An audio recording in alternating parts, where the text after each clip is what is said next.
হ্যাঁ, আজকে আমি দেখাবো মাইক্রোসফট এক্সেলের সাব টোটাল ফাংশন।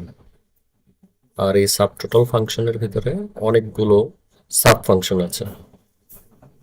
যেমন আমরা দেখি, এখানে আমি একটা অলরেডি টেমপ্লেট রেডি করে রেখেছি। এটা হচ্ছে বিভিন্ন সাবজেক্টের মার্কস, আর হচ্ছে বাদিকে বিতে আছে হচ্ছে রোল। তো এখন আমরা দেখি যে সাব টোটাল ফাংশনটা আমরা ফর্মুলাটা কিভাবে দেই। এ হচ্ছে সাবটোটাল। এখন দেখেন, এখানে অ্যাভারেজ, কাউন্ট, তারপরে ম্যাক্স, মিন, সাম, এগুলো আছে। আমরা একটা একটা করে দেখি। ফার্স্ট আমরা দেখি কাউন্ট। এখানে দেখেন কাউন্টের দুইটা অপশন আছে, একটা হচ্ছে কাউন্ট আর একটা হচ্ছে কাউন্ট এ। এই দুইটার ডিফারেন্সও আমি আপনাকে দেখাচ্ছি। প্রথম আমরা দেখি যে কাউন্ট থ্রি দিয়ে কি কি বোঝায়। এখানে আমি ফর্মুলা লিখছি, আর হচ্ছে এখানে আমি যেগুলো সেল আছে সবগুলো সিলেক্ট করে দিচ্ছি, পরে এন্টার করছি। এখন দেখি, এখন আমরা দেখি যে এখানে আমি সাবটোটাল থ্রি আর হচ্ছে এই সেলগুলো আমি C4 থেকে C11 যেগুলো আছে আমি সেগুলো দিয়েছি। এখন দেখেন এখানে 8 দেখাচ্ছে। আমরা এইভাবেও কাউন্ট করতে পারি, যেহেতু আমার কম সংখ্যক ডাটা এখানে আছে। আমি নিচেই দেখতে পাচ্ছি, দেখেন এখানে কাউন্ট হচ্ছে 8 দেখাচ্ছে, তাহলে এটা ঠিক আছে। এখন এখানে একটা জিনিস খেয়াল করেন যে এখানে বিবি নিউমারিক, সবগুলোই নিউমারিক ডাটা, শুধু এখানে বিবি দেখাচ্ছে। সো এই সাবটোটাল যে থ্রিটা কাউন্ট এ, সেটা হচ্ছে আপনার নিউমারিক ডাটাও কাউন্ট করবে, আবার টেক্সটও কাউন্ট করবে। এখন দেখেন, যদি আমি সাবটোটাল এখানে যদি 2 দেই, 2 হচ্ছে শুধু কাউন্ট। দেখেন শুধু কাউন্ট দেখাচ্ছে। এদিকে যদি আমরা দেখি, এখানে শুধু কাউন্ট দেখাচ্ছে। 2 দেই, এন্টার করি। এবার দেখেন এখানে 7 দেখাচ্ছে।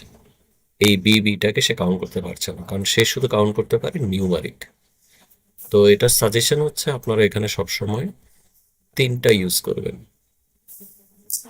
এখন 3 আর 103-এর ভিতরে ডিফারেন্সটা কি, যেটা দেখেন এখানে আছে, এই যে কাউন্টে 103 আর আমরা শুধু ইউজ করছি 3। এটা আমরা এখন দেখব। এখানে শুধু হচ্ছে আমি 3 ইউজ করেছি, এখানে আমরা হচ্ছে 103 ইউজ করলাম।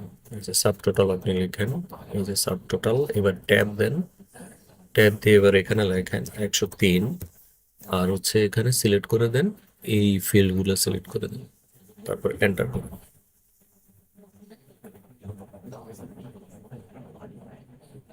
এখন আপনি 3 এখানে, এখানে হচ্ছে 103, অনলি 3। এখন আমি যেটা করব, এখন এখান থেকে আমি 2টা রো হচ্ছে হাইড করে দেব।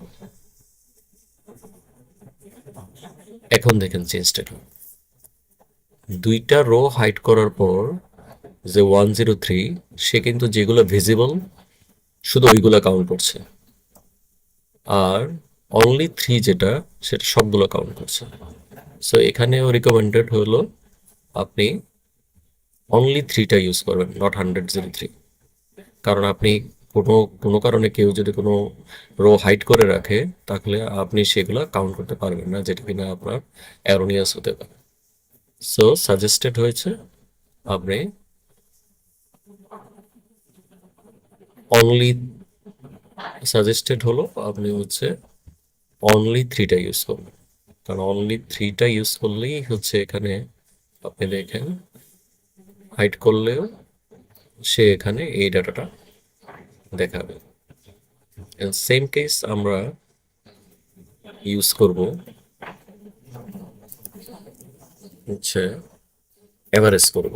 তাহলে এভারেজটা কিভাবে দিবেন, ভিলুকআপ, নট ভিলুকআপ সরি, এখানে হচ্ছে সাবটোটাল, সাবটোটাল, তারপর হচ্ছে আপনি দিবেন হচ্ছে এভারেজ হচ্ছে দেখেন এখানে 1, এই 1 চাপেন, তারপর হচ্ছে আপনি এগুলো সিলেক্ট করে দেন।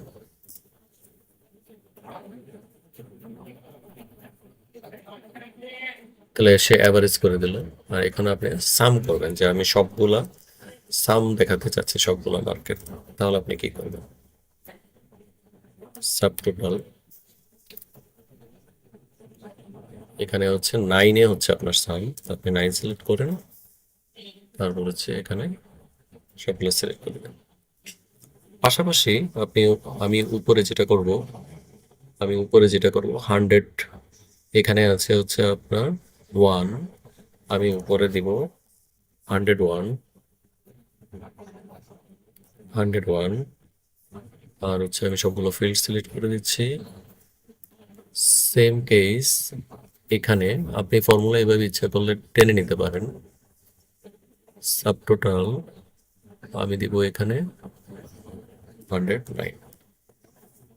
এখন দেখেন আমি আবারও হাইড করছি দুইটা রো, কি হচ্ছে দেখেন, যেগুলো 100 দিয়ে আছে সেগুলো সে হাইটগুলোকে কাউন্ট করতে পারবে না, আর নিচের গুলা যেগুলো 100 ছাড়া আছে সেগুলা আপনি মিলিয়ে দেখতে পারেন। এই যে দেখেন এখানে সাম 58 দেখাচ্ছে, উপরের 100 গুলো সাম 58 দেখাচ্ছে, আর নিচের গুলো সে হাইডের রোগুলো সে কাউন্ট করছে। তো রিকমেন্ডেড হচ্ছে আপনারা আপনারা যেগুলো নিচে 100 ছাড়া যেগুলো আছে ফর্মুলা সেগুলো ইউজ করবেন, যেমন 3, 1, 9, এগুলো হচ্ছে সাবটোটালে ইউজ করবেন। So thanks for watching. আর হচ্ছে আপনাদের যদি কোনো কোশ্চেন থাকে কমেন্টে জানাবেন, আমি কমেন্টে হচ্ছে আনসার করার চেষ্টা করব। Thank you.